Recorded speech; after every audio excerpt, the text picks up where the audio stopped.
Yeah, for sure. So let me go way back. Basically, I mean, obviously, like everyone, I heard about crypto for the first time from basically Silk Road sort of stuff. Didn't get into it. I really was trying my best to buy stuff off the Silk Road, but I didn't have a bank account at the time, nor a debit or credit card or anything. So I was pretty much all cash economy at the time. And that was pretty much because of a lack of like financial education, basically. And coming from like immigrant parents and stuff like that, I mean, like we pretty much like we only used a bank account because we had to, not because we wanted to, that sort of thing. So that's kind of was the stuff that's being pushed. So we were always like the whole, it was always a cash sort of base sort of thing with our guys and our family. So I tried to get a buddy of mine, like I tried to get my buddy like $200 to basically buy some weed on Silk Road, and he didn't want, like he's like he didn't really want to, and he made a bunch of excuses and didn't. I said, hey bro, I'll give you $100. We share a little bit of weed, and then like I'll use the leftover BTC, I'll keep it or whatever, right? So I literally was like, here bro, here's $80 of free weed, and like give me $100 of Bitcoin, $20. You know what else you can buy with Bitcoin? Pizza. That happened once. And yeah, what goes good with the other thing? Yeah. So that was kind of my first story of like trying to like get into crypto. I basically was an onboarding issue. I couldn't onboard a capital, so I couldn't buy. So I basically kind of forgot about it. At the time, like this 2011, I was just really into stocks, and I pretty much was mostly like a ETF kind of guy and stuff at the time, just because I really didn't have the capital to actually buy like a lot of like of single stocks and stuff, or make like a 5 stock portfolio. So I was just mostly buying through ETFs, and then all the ETF apps and stuff. And then eventually, once I kind of got enough capital, I was able to like get onto things like Robinhood and stuff, and I just started my stock. I wouldn't say stock trading, but more like stock investing portfolio. And I did pretty good with that. Actually, I was actually a decent stock picker, but at the same time too, I also have to give credit that we're in a bull market, of course, as well. So like, I mean, I chose a lot of the basic bitch stocks, and it did very well being a basic bitch, very well. Shout out to Apple, shout out to Disney, shout out to Fresh Pet. Shout out to Fresh Pet. Shout out to Fresh Pet. That one did very well for me. And so I was like full on like researching stocks in the beginning. So I got to catch a lot of the stock YouTube kind of exploding at the time. And I was following a guy called Jeremy from the Financial Education Channel. And he was still a stock guy even today. He's like friends with Grant Stephan and stuff like that. I think he's a good dude. And I was watching him for a while, and then so what kept happening in like the middle to early 2016, he kept shitting on Bitcoin and Ethereum, or mostly Bitcoin, and then eventually, as we got later into 2016, he started mentioning Ethereum a little bit, and I was like, what the hell is this guy talking about? And then I was like, eventually, he just kept shit talking crypto so much that I was like, all right, you know what? Let me go see what's going on, right? And this was about October of 2016. I was like, what is going on? I was like, wow. So I downloaded the Coinbase app, and then basically I said, I'll start buying some. And then I just really started buying cryptos in December of 2016. And then from there, I kind of jumped in. Wow. Yeah. Our timeline's super similar. Yeah. That's basically what happened. I mean, basically I got reminded of crypto because of a hater. So, hey, I mean, everyone has their use cases. No, I don't want to shit on Jeremy. I think he actually is a good dude. He's done, but it is a sort of thing where like I get why he was like that, because obviously at the time, like you can't like crypto gains and stock gains, you can't compare the two. My best year in stocks was 40%. Yeah. And I was like, whoa, bro, I killed it, bro. I like, wow, I made it. But 40% on nothing is nothing. You know what I mean? It's retirement for 55. Yeah, I mean, sure. Let's just say you have 30, 40 grand, right? 30, 40 grand and stuff. 40%. Yeah, whoa, I'm up a lot. But like you buy a car, you do this, or you give money to your parents for a couple months and stuff like that. That money evaporates quickly. 18 grand is nothing. You know what I mean? Really, in the grand scheme of things, it's still it's nice. It's nice for a month, but it's not as much money as people think it is. So. Basically from there, I kept kind of DCAing capital up until like I would say Valentine's Day. I was just kind of tiptoeing, playing around with it. I bought Litecoin, I bought Bitcoin, I think under like $500. I bought Ethereum at $4. I think I bought Litecoin at $2 and stuff. The first crypto I bought was Litecoin, and so I bought these cryptos pretty cheap.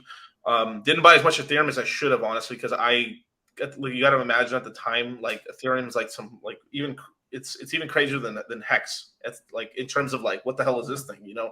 So I was like, okay, I get Bitcoin, I get it.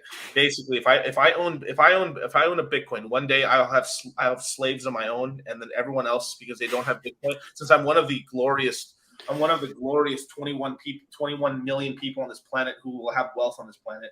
I will have a lot of serfs that live under me, under my feet, and I'll be able to, you know, take advantage of my serfs, basically, right?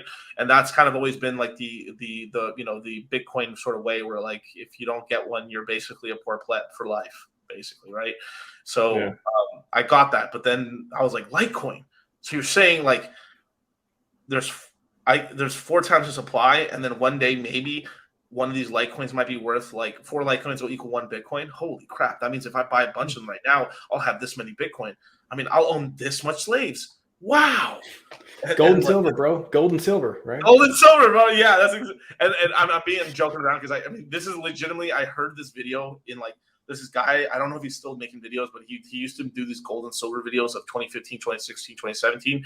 I think even up to 2018, where like he pretty much was like spitting the craziest shit about gold and silver, to the point where like he was basically saying that like you'd be able to buy like a house, like the U.S. economy will crash so bad that you basically with 1 ounce of silver, you'll be able to buy a property and stuff, a gold. You'll be able to. He got. I remember I don't know. He probably took it down. I have to find this asshole, but like he was pretty much saying like 1 ounce of gold, you'll be able to buy people.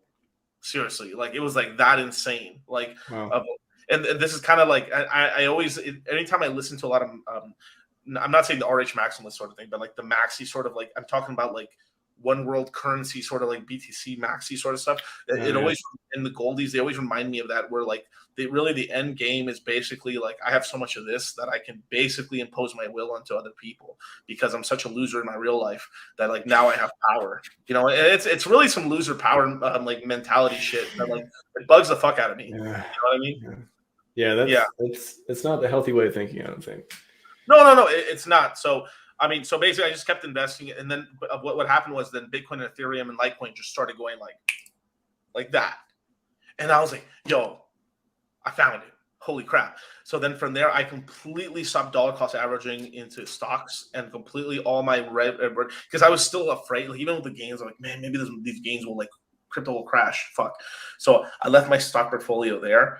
And I just was like, okay, I made sort of a deal with myself. And literally on the day after Valentine's Day in 2017, I was like, all right, I'm going to take all my DCA capital and all my landscape company money and stuff, and just dollar cost all that into like the market. And that's what I did. And I primarily stuck with Litecoin, Bitcoin, and Ethereum for pretty much all of 2017. Outside of like, I started playing with a couple of shit coins at the end of 2017 for the most part. And watched that just go up, and then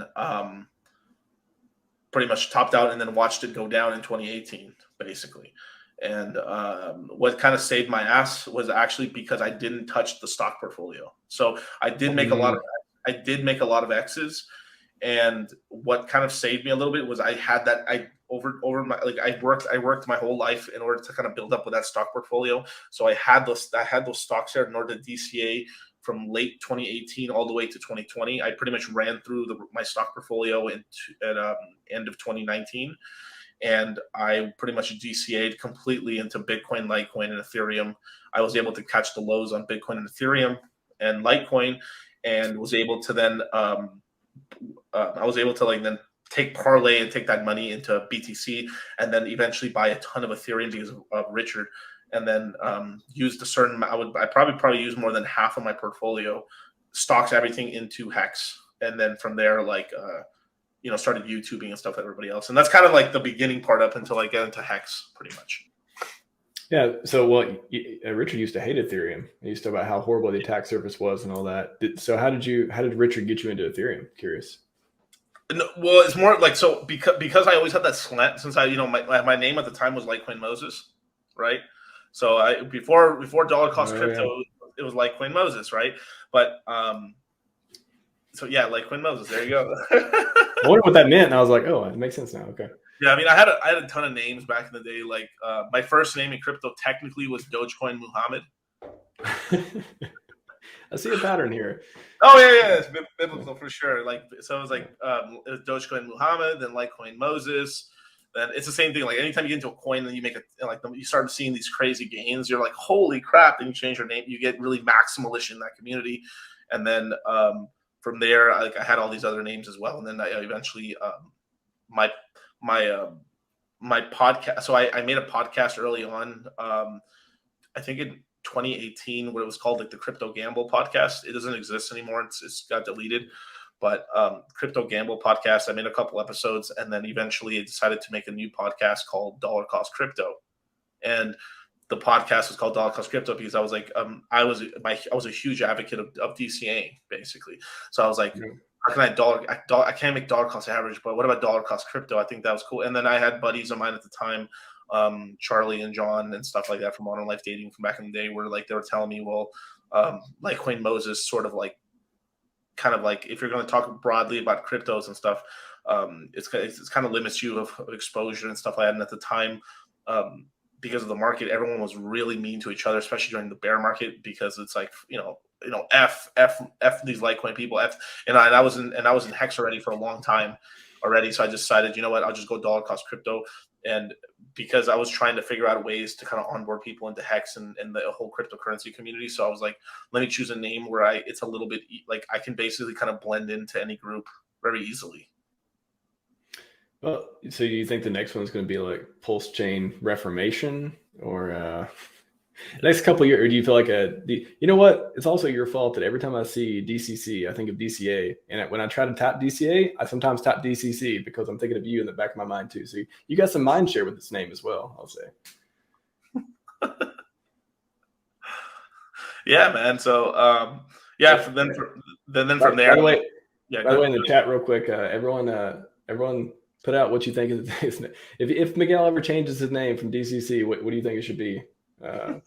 Put that in the chat. Yeah, go ahead. No. I mean, it's just yeah, and it's kind of. I mean, it's kind of like, hey, Hexicans, tell Matt, no shitty moon math. Hey, a lot of my math was right, man. But at the same time, here's the thing. Like one thing that I always grounded my moon math on was on the BTC price and the Ethereum price at the time. And I always said, hey, if Bitcoin and Ethereum don't go to these levels, these numbers are retarded. They're not going to hit, right? And people didn't hear any of that. They just said, yo, Miguel said that it's going to hit this level. And then they just walked away from the computer. And then, like, I don't know, like, just that's all they hear, right? So it's a lot of selective hearing from a lot of people, right? So, I mean, I should say this more. I mean, like, I really legitimately called, I legitimately, said like I've got videos of it and stuff of me calling like the top for Hex and stuff like that. And also I actually did sell the top on Hex as well, which is really nice. But yeah, it was really cool. Not many people can do that. Yeah, it was cool. And not completely. I should have sold more, but I mean, hopefully not all of it. Hopefully just your liquid, your other bag. Yeah, I'm talking about say your retirement bag or anything. You don't want to sell that. Exactly. Yeah, no. I sold everything. I'm just all. I have no t-shirts right now. I'm just all cash right now. No. I sold a good full cash, all gold and silver for Miguel. That's what I heard. Right. That's right. But all real estate, man. Bought the top, sir. But we got a couple. Recommendations. PulseChain Pope. Miguel Bows. Yeah. I'm going Moon Math Jesus. PulseX Master. That is probably going to be someone's YouTube name at some point. I wouldn't be surprised. That one, someone's going to do that. Okay, here's $1 cost boss. That's not too bad. That sounds like almost makes me think of Cake Boss, that show. Cake Boss. Yeah. Yeah, it makes me think of that. Which I don't know if you want to cook and do crypto. That could be cooking and crypto. That sounds like another channel. There you go. I don't know. Do you like to cook? Yeah, I mean, well, the thing I used to be able to a little. I used to be able to like cook, but now I'm busy. I'm too busy and everything. And then I just got over it. Just get females to do it for you. Well, I mean, go back to all the serfs and slaves and stuff you talked about, that one day you'll be able to just stack them floor on floor in your mansion of 70 levels. And, if you just keep staking Hex, anything's possible, right? No, that. Ooh, no, Moonmath Miguel, MMA. I like it, Gamer Pleb. Oh, Moonmath MMA. Oh, yeah, that's a good one, actually. Yeah, definitely. So So basically, what ended up happening is I just decided to like, okay, I'm gonna make a YouTube channel, and then what I'll do is I'll just name my YouTube channel Dollar Cost Crypto, and then that pretty much the name stuck from there. And but everyone, a lot of the OGs and hacks pretty much still like, oh, Litecoin Moses, Miguel, what's up, man? And then like, yeah, so that's pretty much what happened there. But I was basically DCAing into the AA multiplier, amplifier. I'm sorry, for like I would say almost into like for the first 4 months, if I remember correct, 4 or 5 months, and then from there I switched into buying on Uniswap from there, just because I was like, you were just getting so much more. The small guy was getting so much more, especially if you were buying like 10 plus Ethereum. If you're buying one Ethereum, half an Ethereum a day or something like that, you were getting much more hex at the time than you were actually on the amplifier, especially when we started getting a lot more of a daily Ethereum. But like there was just the day where they a wallet kept adding 3,000 Ethereum and then 10,000 Ethereum to it every day,